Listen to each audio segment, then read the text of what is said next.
Hi y'all, A's DIY here, and today I'm going to be showing y'all how to change the thermal paste on a GTX 1060 6GB. This is the EVGA.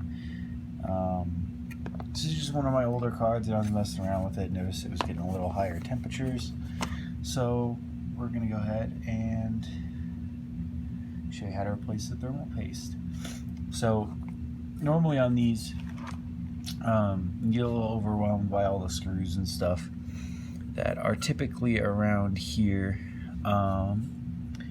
So it looks like on this model they didn't have to include any screws in all of these spots here.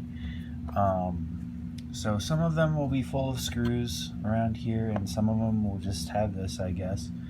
No need to be too concerned about that. I mean, even if you had the screws here, you just take out these four here, which are for the heatsink, and on this front plate here, let's go ahead and take this only filler thing I have in here out.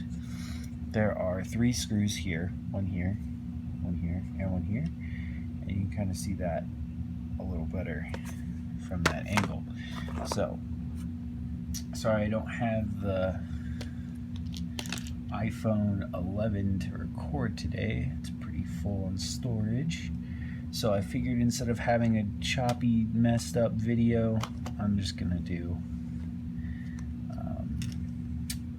what any sane person would do and use something with enough storage for what I am trying to do. So that is way too small. Let's see, it's a 1.5. What about a 2.0? Let's see.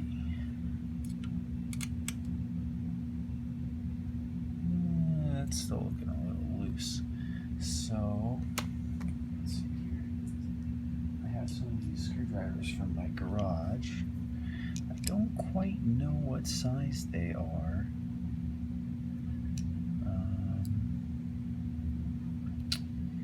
But this one usually works the best.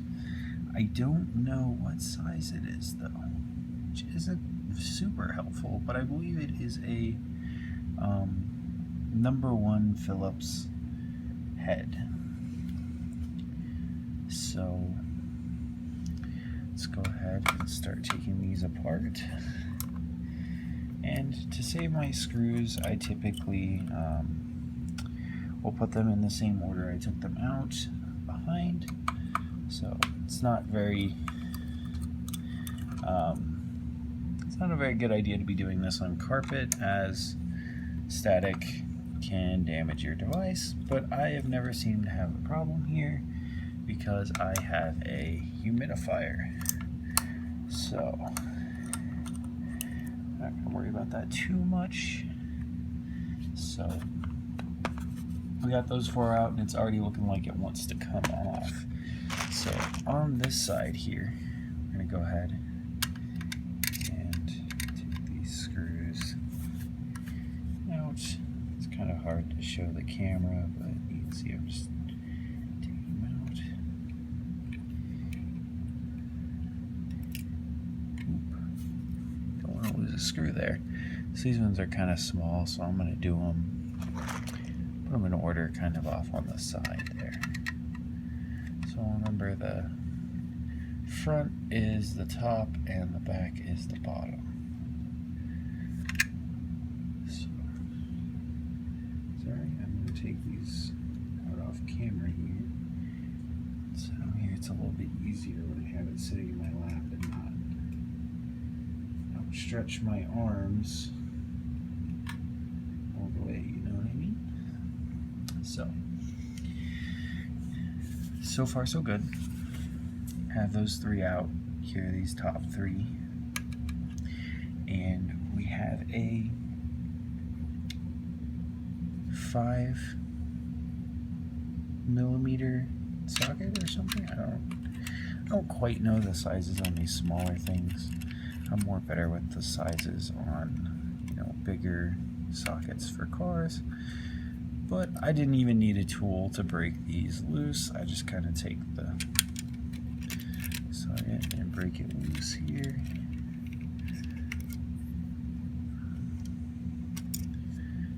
So there is a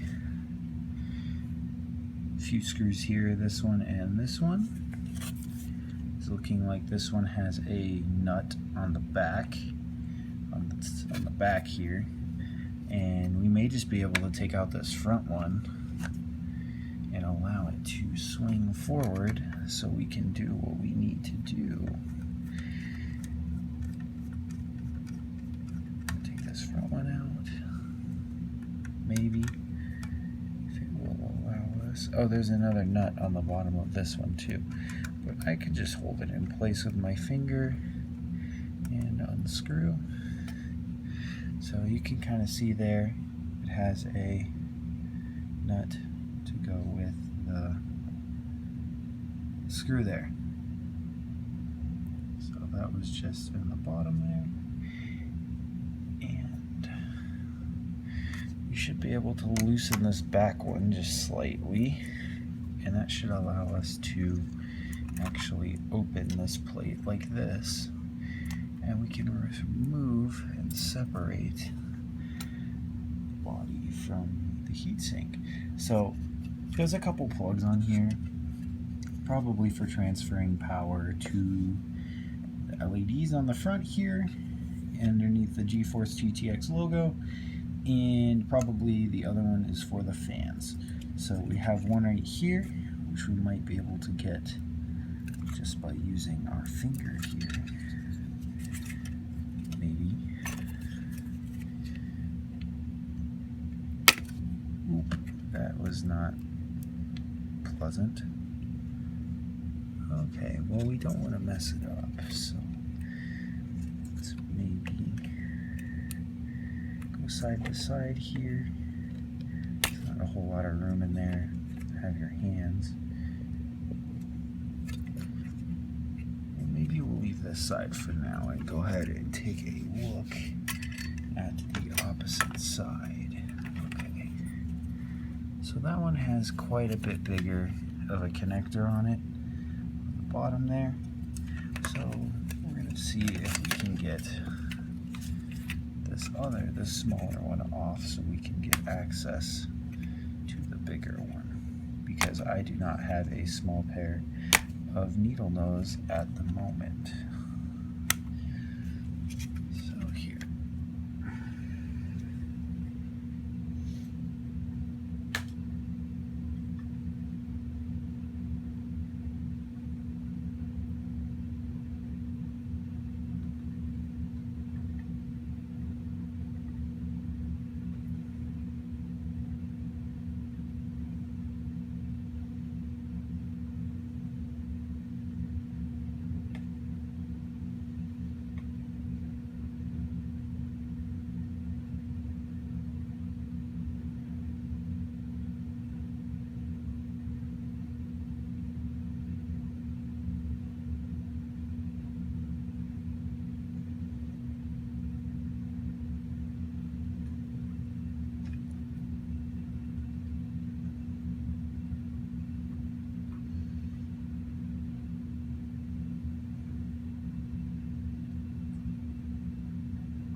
So I was actually able to get my fingers in here on the side, this, and rock it back and forth until it came out.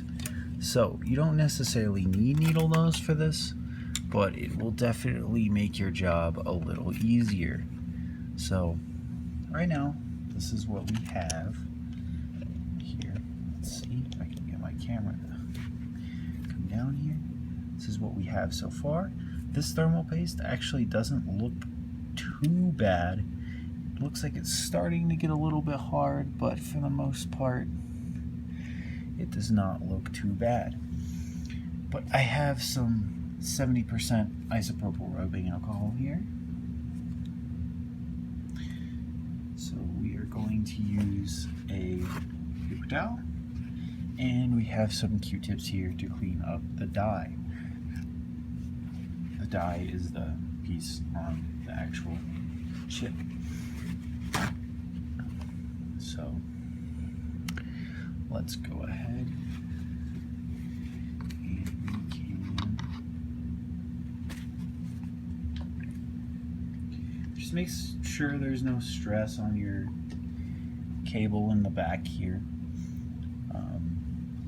Right now it's just kind of standing up on the PCI 3 slot. So isopropyl alcohol usually makes pretty quick work of this thermal paste. Okay, we are looking pretty darn clean. There we go. So there you go. Looking pretty clean. Didn't scratch it up or anything. Now the other side, that is going to be a bit problematic because we do not want to set the back directly onto the floor. So we're going to have to either hold up the heatsink or actually separate it here. We're going to separate it for video purposes, but I'm sure you can do this without separating it at home. So it came out fairly easy. I just did the same thing I did with the other one and just figure out how to get my fingers in there on the sides like this and rock it back and forth till it comes out. Okay. Do have to be a little aggressive. I wouldn't say too aggressive. You don't want to break this stuff as it is computer components. So they are a bit more fragile than, you know, a car or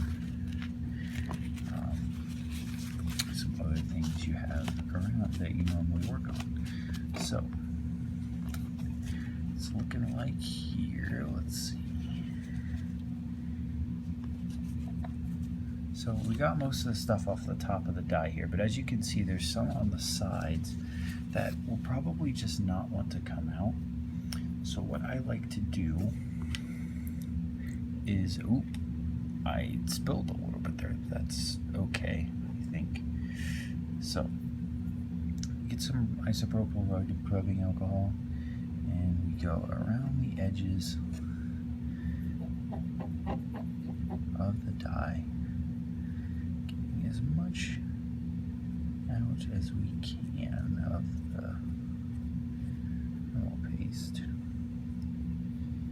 So these couple extra flakes here, I'll get a little paper towel that actually came off. Go ahead and do the other side. Come across the back here. Try and get some of that thermal paste and that dust off of some of the pins here. That isn't too important,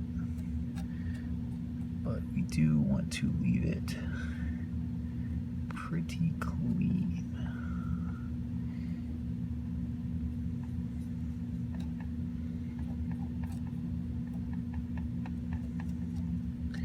By the way, Q-tips are not for your ear, they are for lots of other things, like cleaning computer components. So, let's take a little bit more of it.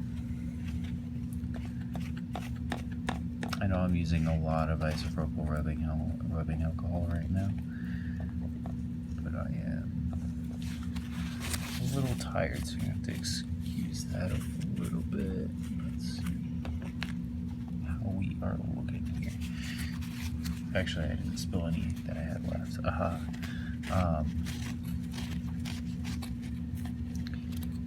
But there we go. Looking pretty clean. Gonna take a dry Q-tip and obviously clean up all the leftover little bits and pieces that we just kind of have lying around the outside now that we pulled them out from around the die. Kind of go on the die a little bit, dab up some of the rubbing alcohol. Maybe most of it should evaporate on its own once you get it spread pretty thin. And if you're not sure if you got it all, you know, just kind of blow on it just a little bit, but I'm not going to do that just because I do not want to. I'm going to go ahead and clean up some of this dust that's just kind of chilling around the board.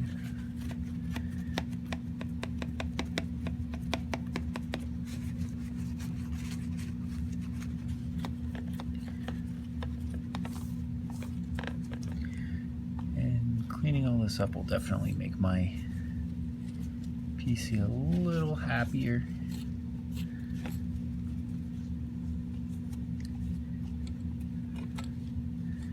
And a little less, or add a little bit more thermal dissipation, I believe is what it's called.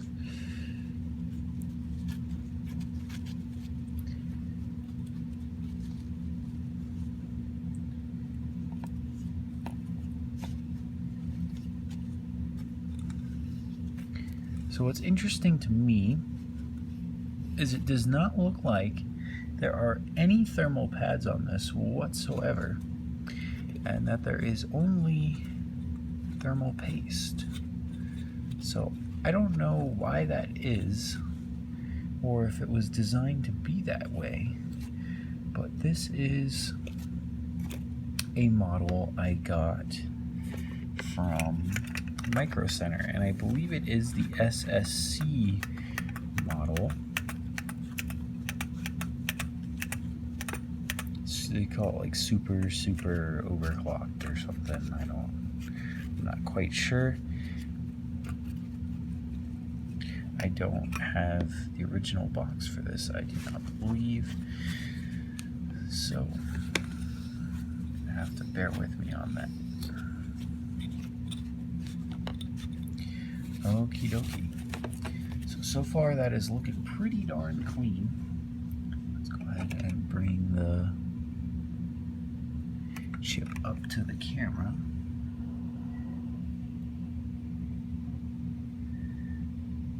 So this is what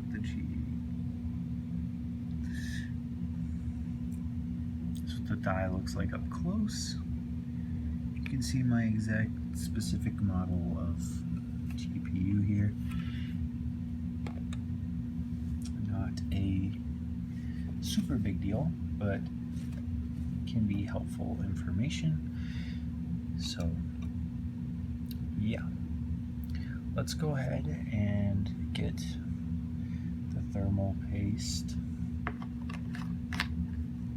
ready to go. So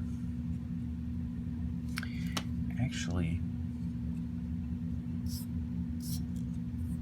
looking like I might blow this out.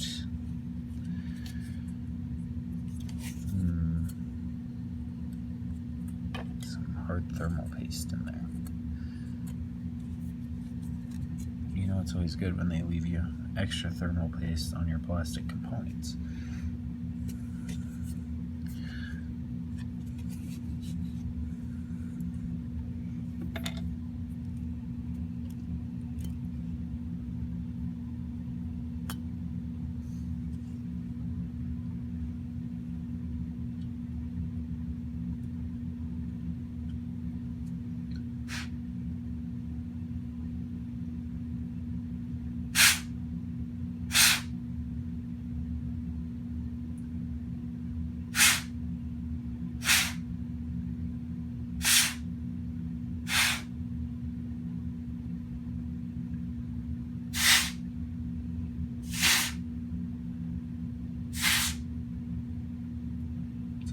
big can of compressed computer air over here, and I just kind of blew it in between the fins. A little dusty, but I think we should be good now. So let's go ahead and get started putting this back together. Now, I have some Arctic Silver 5 that I have been using on my GPUs and CPUs for a couple years. Pretty good stuff. It looks like this, if we can get the camera to focus here. So Arctic Silver 5 high density polysynthetic silver compound, thermal compound. So this is your thermal paste. Obviously, don't want kids to get a hold of this. So there is our rubber tip. We can set off on the side for now, and let us drag our GPU over here and get in on some of this action. So normally on a processor you want about a grain of rice, a little extra. This one, I'm not an expert, but I'm just gonna kind of put a nice bead on there. I know that's a bit much, but I hope it will help our GPU last a bit longer. I'm going to clean up this little bit of excess here that I got off on the side. And if you've never dealt with this stuff before, it's kind of a pain if you get it on anything, especially your skin. Do not recommend getting it on your skin though in the first place. Now, go ahead and get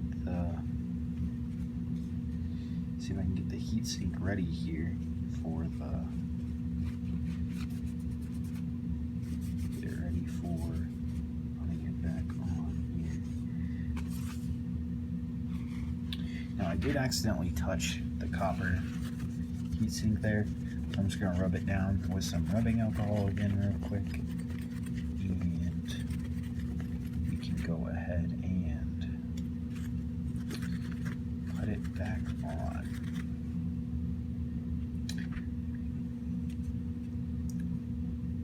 Alrighty, so we're going to open up the side here like we did before. We're going to go ahead and plug in our right side. Stand up my phone stand again real quick. It's being kind of funky. There we go. Put some pressure on it and make it do what I want. Okay, so I'm gonna go ahead and plug in this side again, the big 4-pin connector.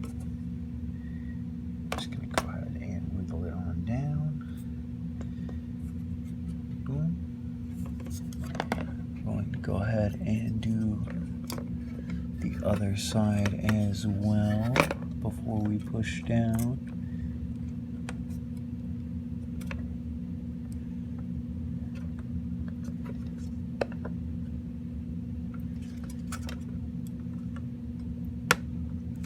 Oh, so I don't know if you heard it, but it clicked into place there.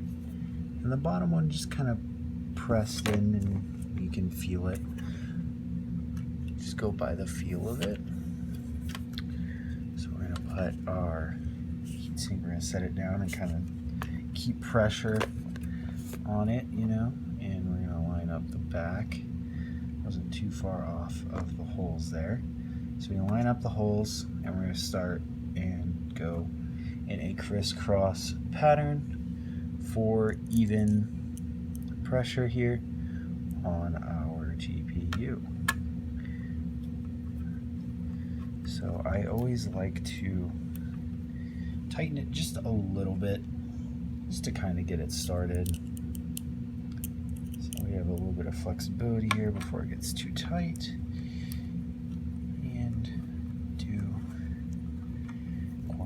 corner here. So here we go.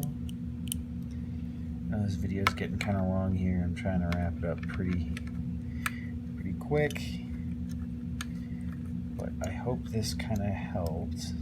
I'll probably edit out some of those parts where there just wasn't anything going on, and yeah, so we're doing a crisscross pattern. I start with top left, bottom right, top right, bottom left.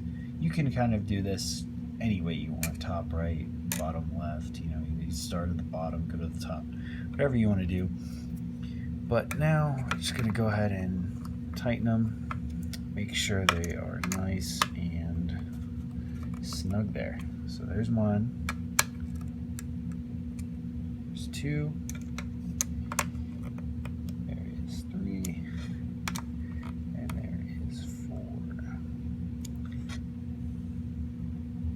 And that feels pretty good. So we can go ahead and pick this up now. Go ahead and look at our wiring. Make sure we are plugged in all the way before we put everything back together. It's always good to know these things. And we can go ahead and start putting our heat shield back, or not our heat shield, our metal shroud back on the back here. You can see we take that off because of this little extra lip here that covers up the plastic. So we can go ahead and start these by hand on the sides of the DVI port. Go ahead and start tightening them up. And I was able to break them loose by hand, so I'm just going to tighten them to about as much as I can by hand with this tool here, just to not over tighten, because over tightening is bad. Do not want to over tighten your bolts and screws. So now that we kind of have got everything sort of back together, let's go ahead and put the screws back in the front here. Go ahead and lift up the camera just a little bit. There we go.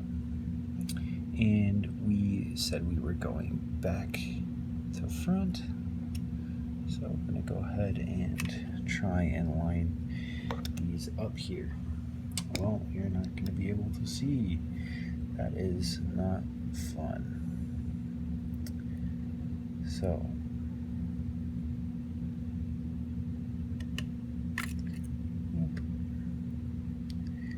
magnetic screwdrivers are your friends. So we are going to go ahead and tighten him on down. Got him in on the end here. Go ahead and do our middle screw.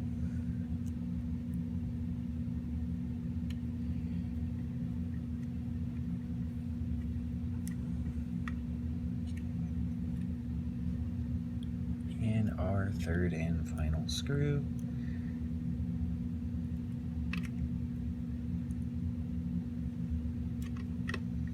For the video output panel cover on here. Go ahead and stick our one plastic filler we have in there. And we are going to take our screwdriver, going to hold the nut on the bottom on the one we loosened. Going to go ahead and tighten it till it's snug. And you do not want to keep cranking on these. You just want to kind of get them to where they are a little snug. Now this is going to be a fun one here. Go ahead and stick it in the top and hold the nut on the bottom and see if I can get it started that way. Maybe loosen a little bit, and then we're just going to go in again. And if you feel it start going in sideways, you just kind of want to loosen it till it comes out and then start it right back up again, and you should be a-okay. So there we go. Have our GTX 1060 here, and we are going to go ahead and get it reinstalled in our computer. Thank you guys for joining me. It's A's DIY. I might do some more computer videos in the future. I'm not quite sure though.